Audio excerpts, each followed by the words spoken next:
This is Scott Nelson, who is facing first-degree murder charges after killing a nanny in Orlando, Florida. So you committed the worst possible crime. Nelson was recently released from a 25-year prison sentence for a bank robbery. After he was let go from his painting job, he decided to plan another robbery. Nelson broke into a house with a knife where a nanny was working as a caregiver. He kidnapped her, threw her in the trunk, and drove to a local ATM so he could withdraw cash. Nelson then drove to a remote location and stabbed her to death, before ditching her body and the car, where he was later arrested. On trial, Nelson argued that the government was to blame. You bought zip ties. Yes, I did. You bought duct tape. That'd be correct. You bought a knife. I sure did. I bought that material because I had a plan in mind of how I was going to survive being thrown on the street again for what? The third? Or was it the fourth time by the government? And you know, you kick a dog enough times, they tend to bite back. And really, they just don't care anymore.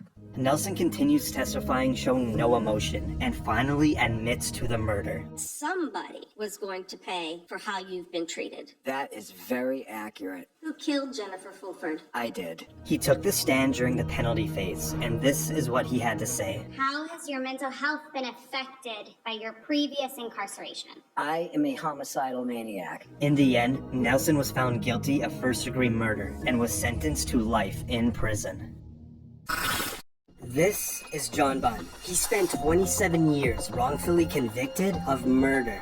I'm an innocent man, Your Honor, and I have always been an innocent man. While living in Brooklyn, New York, Bunn was only 14 years old when he was arrested by NYPD detective Louis Scarcella. Bunn later spent 16 years behind bars and then 11 years out on parole, where he still fought to prove his innocence. Then finally, his conviction was overturned based on the wrongdoing of Detective Scarcella and the fact that there wasn't even probable cause to arrest Bunn in the first place. I want y'all to know that y'all convicted and had a wrong man in prison. And after 27 years of fighting to clear his name, he is finally exonerated. I want to say thank you, Your Honor, because in 27 years, I've been fighting for my life. But before he leaves the courtroom, he has a moment with the judge. Bunn later filed a lawsuit against the city of New York and Detective Scarcella.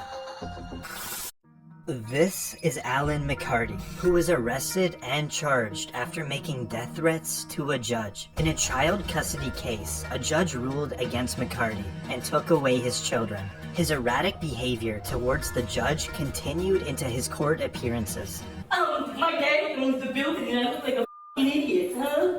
Brought your dress today, you little f***ing prick. You wanna take my kids from me and act like that? You in that Shut the f*** up! I'm trying to think over here. After McCarty was found guilty for the original threats made to a judge, we now move on to the sentencing. What a bunch of guys, you stupid piece of that awesome. You threatened my life, you in the eye. You back room. Suck my No, I'm not standing. Not resisting. I'm not resisting. I'm just not standing up. I'm not standing. I don't have to stand. McCarty is moved to another room to watch the court through a one-way glass, and he continues on making a disturbance. McCarty was sentenced to 20 years in prison. The judge also issued an additional 10-day sentence due to his actions in the courtroom.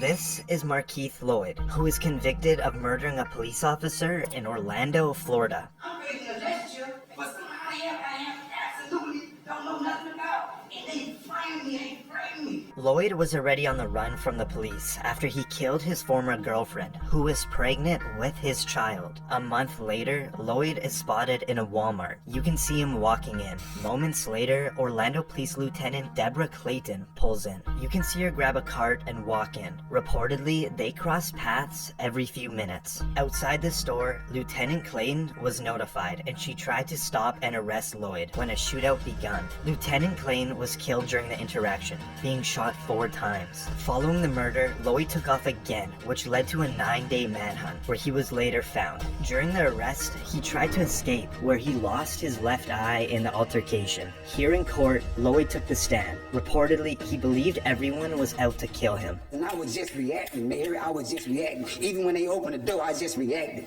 I fired 2 shots, I just reacted. The jury then found him guilty. It really hurts deep down inside. This is Lieutenant Clayton's sister giving a victim impact statement. She stood in the place as my mother when I didn't have one. I truly miss my sister.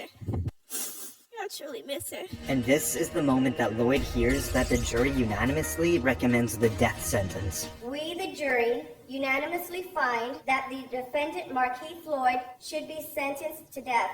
Lloyd seems to mouth something out to the public. A few moments later, Lloyd has an outburst. You've been trying to get me. People don't try to bring me for murder. All right, why don't we remove Mr. Lloyd from the courtroom? The judge later agreed with the jury and sent Lloyd to death, where he now sits behind bars waiting for his death sentence.